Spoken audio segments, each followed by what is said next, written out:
এবার caste certificate নিয়ে বিরাট রায় হাইকোর্টের। তোলপাড় রাজ্য। কাস্ট সার্টিফিকেট অত্যন্ত গুরুত্বপূর্ণ একটি নথি, বহু কাজে এই শংসাপত্রের দরকার হয়। এবার এই নিয়েই বিরাট নির্দেশ দিল হাইকোর্ট।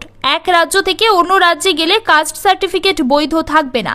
সম্প্রতি এক মামলায় এমনই নির্দেশ দিয়েছে আদালত। জাতীয় শংসাপত্র নিয়ে হাইকোর্টের বিরাট নির্দেশ দান। মামলাকারী রাজস্থান থেকে এসে ছত্তিশগড়ে থাকছিলেন। তিনি এই রাজ্যেও তপশিলি উপজাতির স্বীকৃতি চেয়েছিলেন, তবে তার সেই দাবি মানা হয়নি। কাস্ট স্ক্রুটিনি কমিটির তরফ থেকে রিপোর্ট দিয়ে জানানো হয় মামলাকারী ব্যক্তি নায়েক সম্প্রদায়ভুক্ত। ছত্তিশগড়ে এই সম্প্রদায় তপশিলি উপজাতির তালিকায় নেই। স্বাভাবিকভাবেই তাই নায়েক সম্প্রদায়ভুক্ত ওই ব্যক্তিকে তপশিলি উপজাতির স্বীকৃতি দেওয়া যাবে না।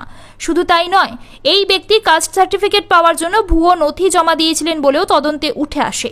এদিকে এই ব্যক্তি কাস্ট স্ক্রুটিনি কমিটির দেওয়া রিপোর্টকে চ্যালেঞ্জ করে আদালতের দ্বারস্থ হন। ছত্তিশগড় হাইকোর্টের তরফ থেকে ওই মামলা খারিজ করে দেওয়া হয়েছে।